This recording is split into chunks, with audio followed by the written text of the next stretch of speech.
We'll go to agenda item number 8, public comment period. Persons wishing to speak or request a speaker's card and present it to the recording secretary. No action can be taken by the commission at this time. Any item requiring commission action may be scheduled on a future commission agenda. Public comment, let's start remotely in Las Vegas. Tomorrow? No public comment in Las Vegas. Was that there's no public comment? That's correct, Chairman. No comment in Las Vegas. Thank you. Elko, anyone left? No comment in Elko. Right. Public comment in Reno? Come on up. Thank you, Mr. Chair. For the record, Rob Beamer. I am representing the Carson City cab as well. And I apologize in advance. I should have given this this testimony during the cab portion of the meeting. I was thinking that for some reason there was going to be a second cab report after the end of everything, so I didn't want to take away from our lengthy day here. So the one thing, these are just informational items for the commission. I just wanted to bring you aware and make you aware, if you haven't already been, of our urban mule deer education program that we've implemented in Carson City. Have any of you guys been aware of that? Okay.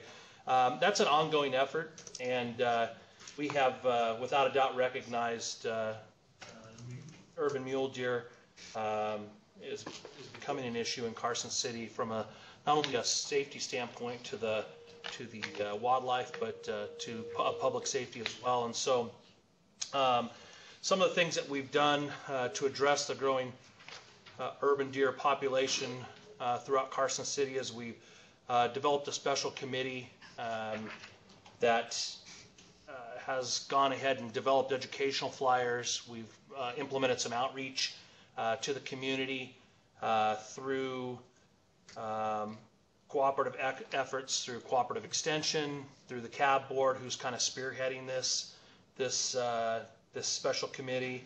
The Carson City School District has jumped on board, which is we're really pleased about, trying to get that outreach back to households. And then we've also been in conjunction with the Carson City Sheriff's Department, Carson City Public Works, and Dow, of course, has lended some efforts there and given us some counsel on how we should go about developing a long-term plan for this, because we don't see it going away.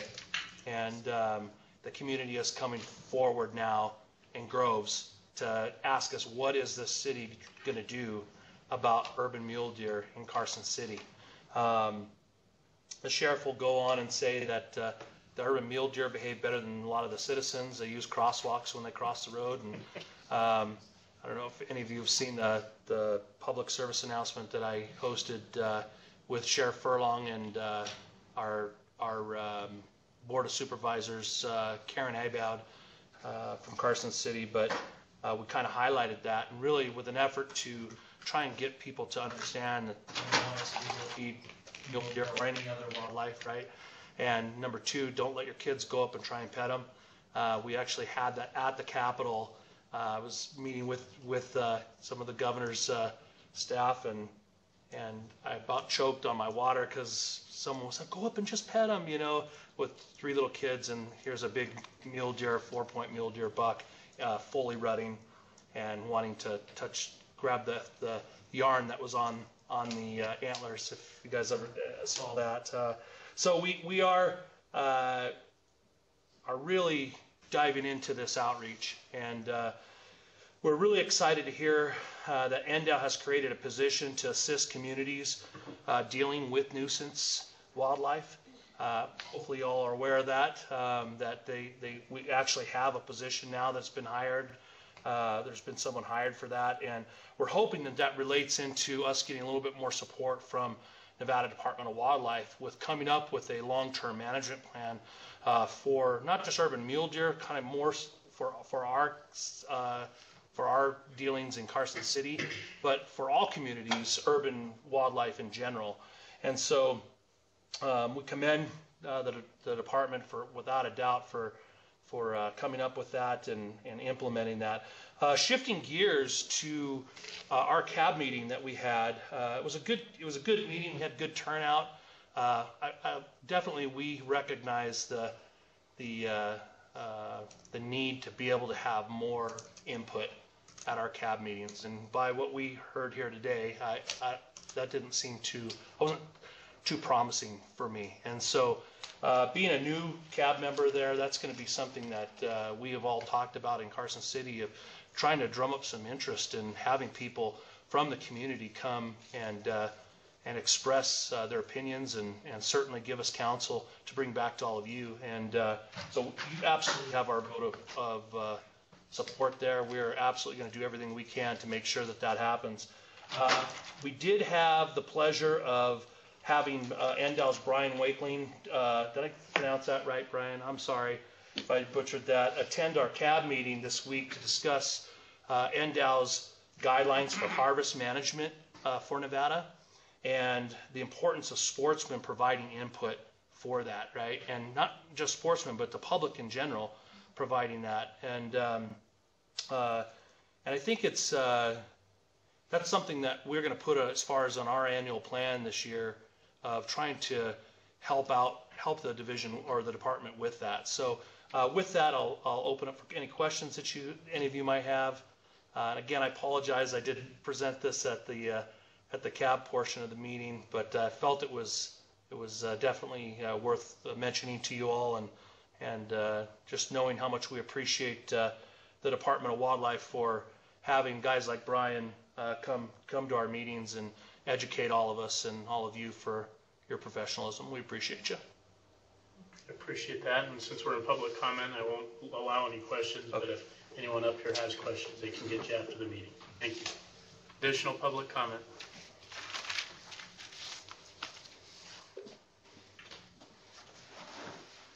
For the record, Paul Dixon speaking on behalf of myself.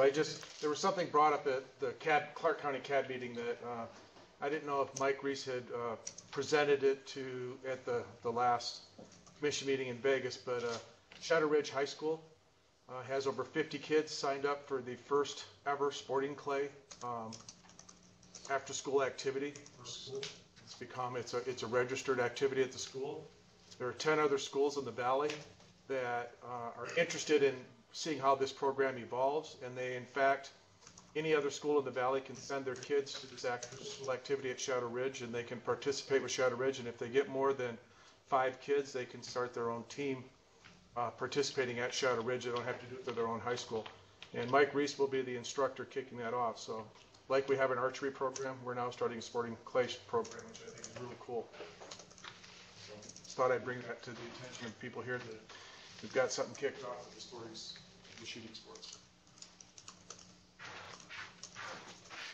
Kathy Smith, Reno, Nevada. I'll be real quick. I just wanted to let you guys know that one of the problems that I see in the CABs is if when you go with the CAB opinion, which I understand the representatives from all around the state, is especially for CABs like the Washoe and Clark County CABs, you're not going to get the public input, at least not from my position, when the outcome is a foregone conclusion.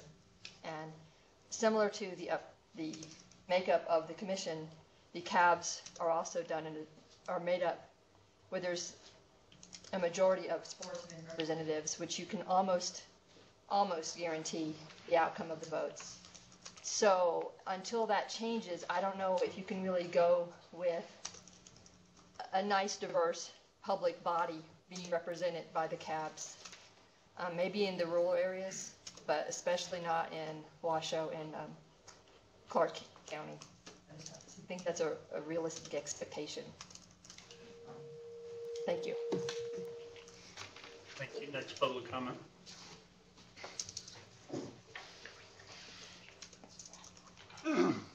Mr. Chairman, Don Wilde, speaking for myself. Speaking of the CABs, I'm tempted to do the $48,000 drill, but I think I'll avoid that. I would suggest, with respect to your CAB study of a couple years ago, which really showed that nobody knows about, and I think that is unfortunate.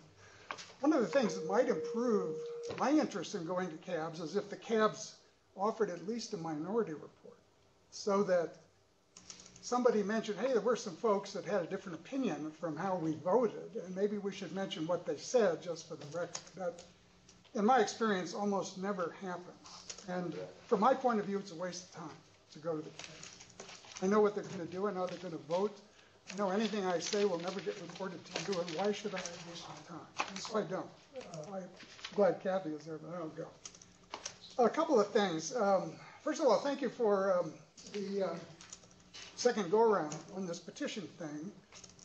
Thanks to Commissioner Hubbs, Commissioner Lynch for supporting us. Thanks to actually a number of other comments from several of you that were sort of headed our way, even though you didn't vote that way.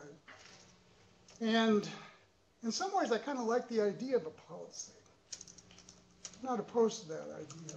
And the reason I'm not, it's kind of strange, but over the years, we've had trouble getting our stuff on your agenda. And one of the ways that you've gone about not letting us have a dialogue with you is by not putting your stuff on our agenda. When it's not there, we can't talk to you about it. All we can do is get up in public comment and make our pitch, but you don't have to do anything about that. Or we can send you letters and emails, and you don't have to do anything about those either.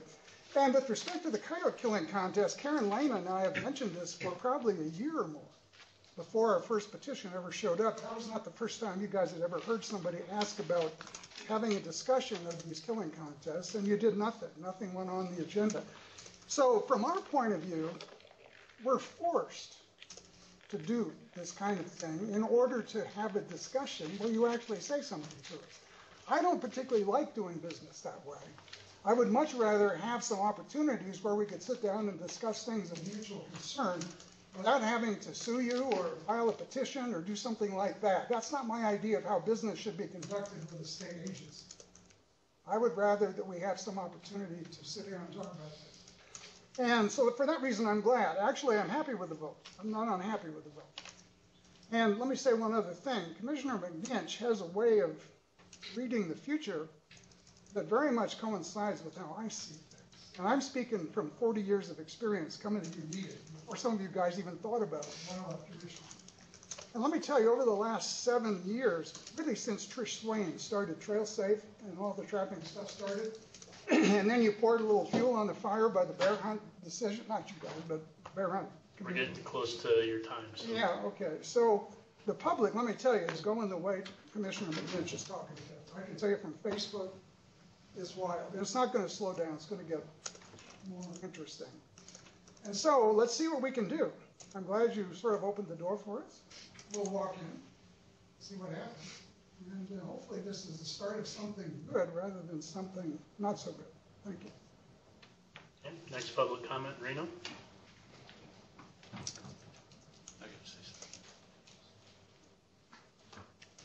Record, Fred Bolts. I'd like to suggest something whenever you have a petition or any other contentious issue going forward, and that would be to report the precise number of emails that you receive, pro and con, from the public on an issue, because I think some of the comments today indicated that you felt the public, or at least the public you had spoken to, came from a different perspective than what we've been seeing on some of these issues, whether it's the bear hunt petition today. So that's an important number to put out on the table before there's any discussion. Thank you.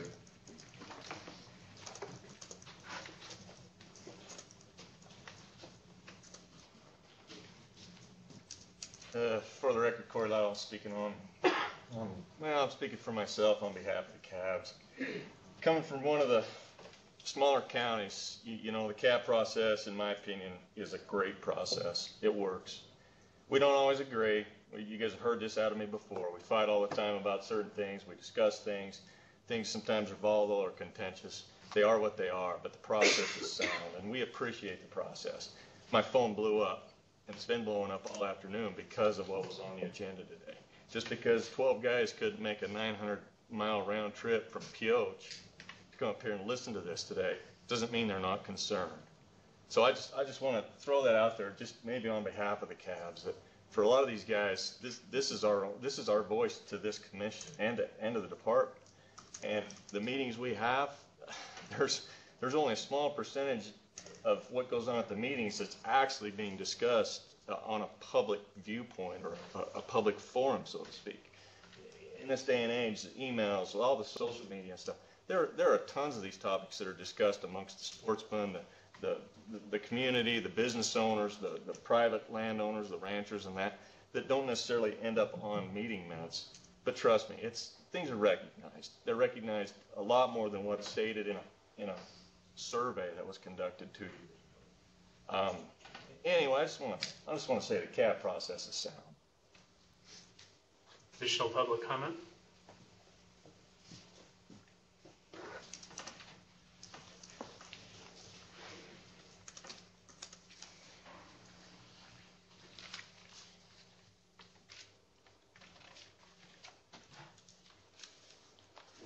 Mr. Chairman, members of the commission, my name is Joe Lynn. I'm speaking for Nevada Hunter Association, and for the record, I'd like my comments to be included in all the distributed minutes of the meeting here. I do not believe Nevada laws are being followed in accordance with the Predator Plan. Let me explain. The Predator Plan shows there's three types of projects: implementation, experimental management, and experimentation. And if you look at the final draft of the Predator Plan, there's two projects. Project 2102, rain removal and greater sage-grouse nest success, which is included in the lethal part. And another one is sub-project 22074, mountain lion removal and diet analysis for the protection of Rocky Mountain bighorn sheep. Those are not lethal projects. Those are, and what the department says down here, the project that contains limited lethal, I don't know what that is, limited lethal, they are not eligible for federal funds. If you look down here, the PR funds are, it says non-acceptable, and so they don't apply those because they consider them lethal. Well, they're not lethal. They're a mixed study and a mixed lethal maybe. I don't know, but they're a mixed project. So you've got to delineate how much is lethal and how much is study, because study diet analysis of lions is not lethal. And now, so if you take those two projects out of the lethal, you're doing 60% of the projects, the money for lethal, and 20% is what I call the combo. Now, and a lot of you NDOW people and commissioners were at the meeting.